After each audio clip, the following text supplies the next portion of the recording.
This instrument is called a Geiger counter. It identifies materials that are radioactive. Now watch what happens as I turn it on and move the probe around some of these items.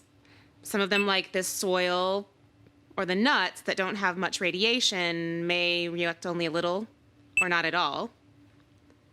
While this lantern mantle you might find in a camping lantern, or the newer wristwatch, will react some. And then this older wristwatch should react a lot, like that. But what exactly does radioactive mean? What makes an atom radioactive? And why is that important in chemistry? These are just a few of the questions we'll be answering as we explore nuclear chemistry in this unit of Chemistry Matters.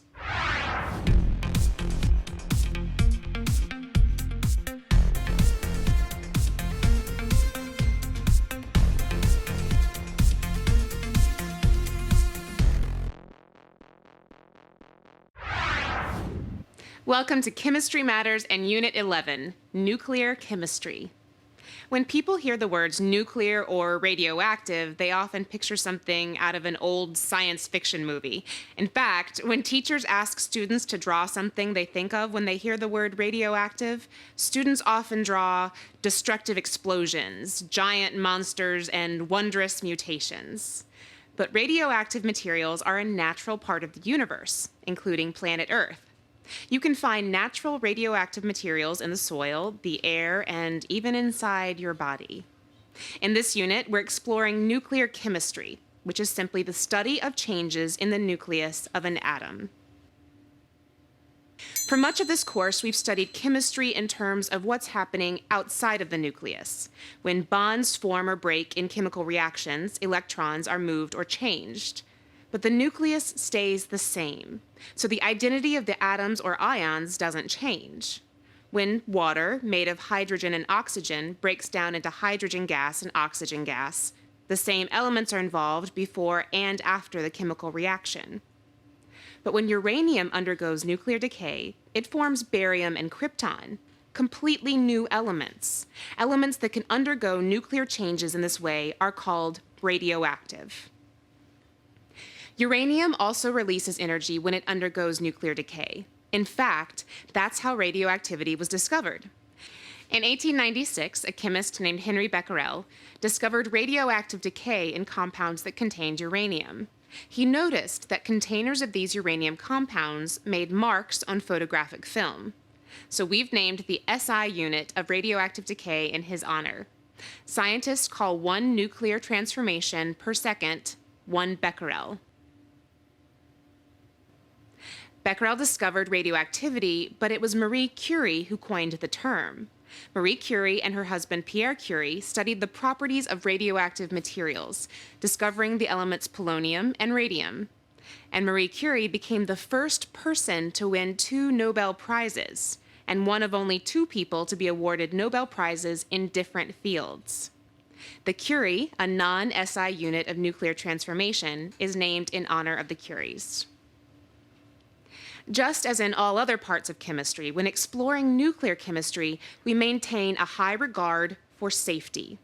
We know that any material can be harmful if used carelessly or in a high dose. That's why we often wear gloves, goggles, and aprons to protect ourselves from spilled or splashed chemicals. We wisely protect ourselves from anything that's potentially harmful. The same is true when working with radioactive elements. We might wear gloves or aprons, and we're also careful to only use low levels of radioactive materials, just as we did when working with acids and bases. That way, we can be sure to avoid any ill effects.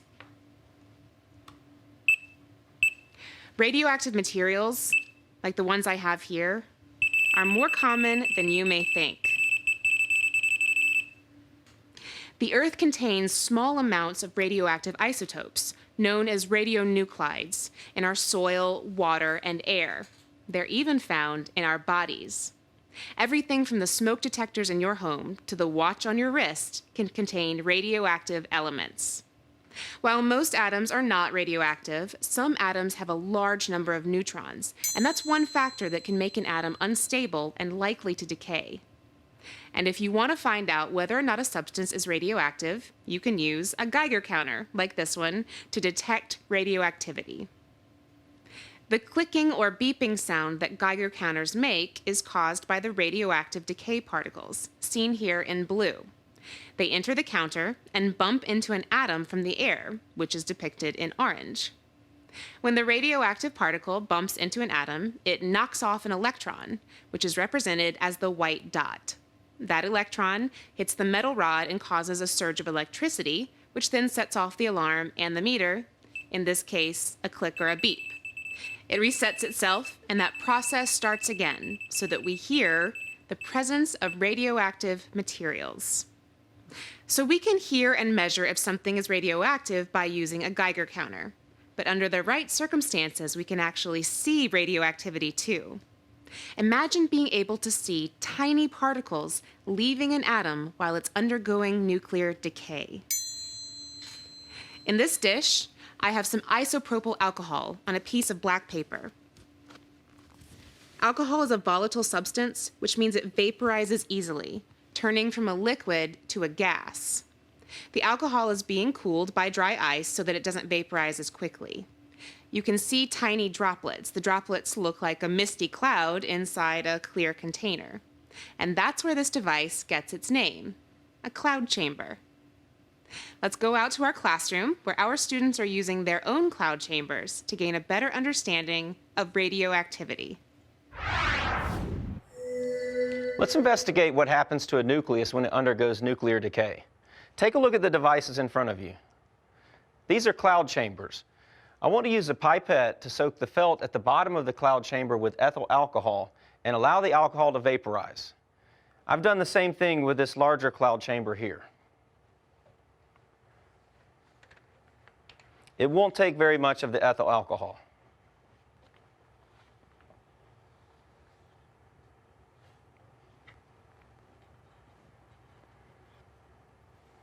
Now, if you hold the cloud chamber in your hands for a minute, that'll warm the alcohol and make it vaporize a little better.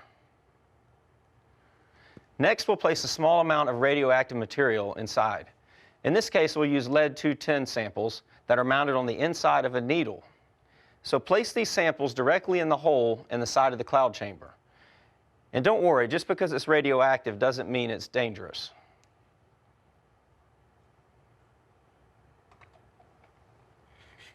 Next, we'll set our cloud chambers on a small insulating pad.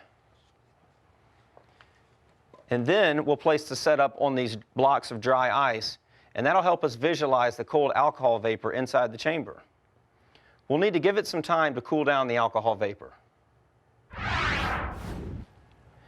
Now that I've lowered the lights, shine a flashlight into your cloud chamber and tell me what you observe. Whoa, did you see that? Yeah, what are those streaks? It kind of looks like fireworks. Now I want you to try some of the other radioactive samples in the larger cloud chamber. First, the Brazil nut, then a sample of americium-241, which is commonly found in smoke detectors. I never thought that a nut could be radioactive. Well, remember, plants absorb materials from the soil, so lots of plants and animals take in radioactive materials. Some of the vapor trails have streaks like forks. Well, that's because what you're seeing are different types of radioactive particle decay. In our cloud chambers, you should have seen something that looks like this. And from your remarks, it sounds like you did. Those streaks that Jalen mentioned are actually the products of nuclear decay inside the radioactive atoms inside the cloud chamber. The atoms in the material are emitting particles from their nuclei. So what you're actually observing are the pathways of those subatomic particles shooting through the cloud of alcohol. Wait, I thought you couldn't see atoms because they were too small. Good point, Emily, and you're right. We're not actually seeing the atoms. We're not really even seeing the subatomic particles that are being emitted from the atoms. But what we can see are the trails of the particles that are being left behind in the condensed alcohol vapor.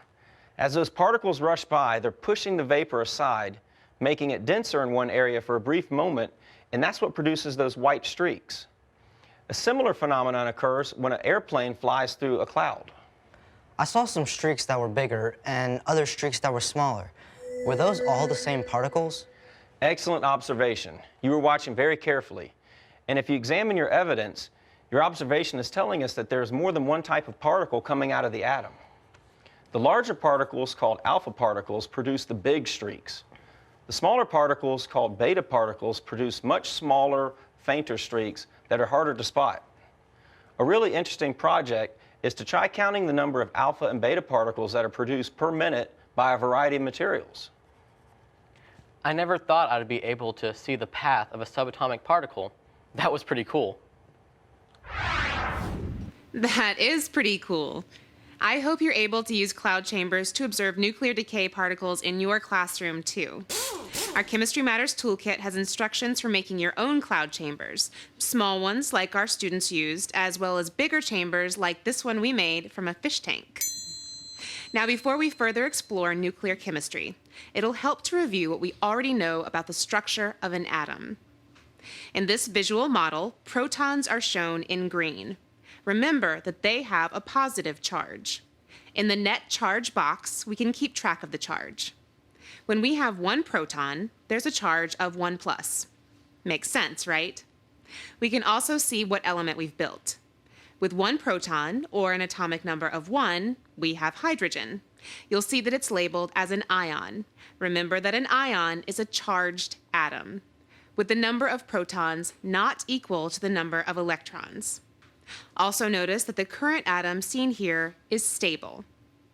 Now let's add an electron to even up the charge. Electrons have a negative charge and are so much smaller in mass than protons or neutrons that they aren't included in the mass number.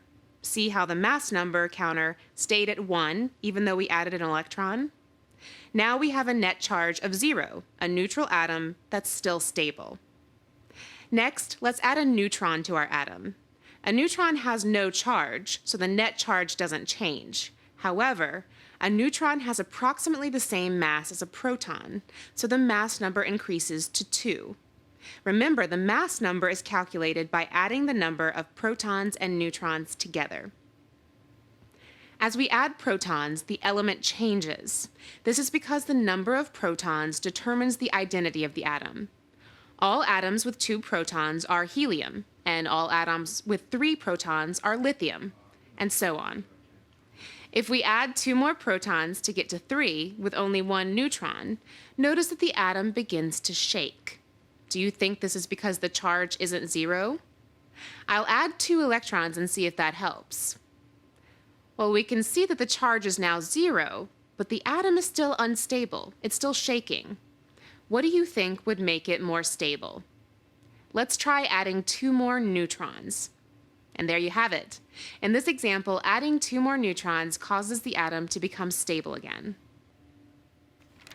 So stability is determined by the nucleus, which contains the protons and the neutrons. As you recall from Unit 3, atoms of the same element with different numbers of neutrons are called isotopes of that element. And an element's ratio of protons to neutrons plays a big role in determining whether or not that element is radioactive.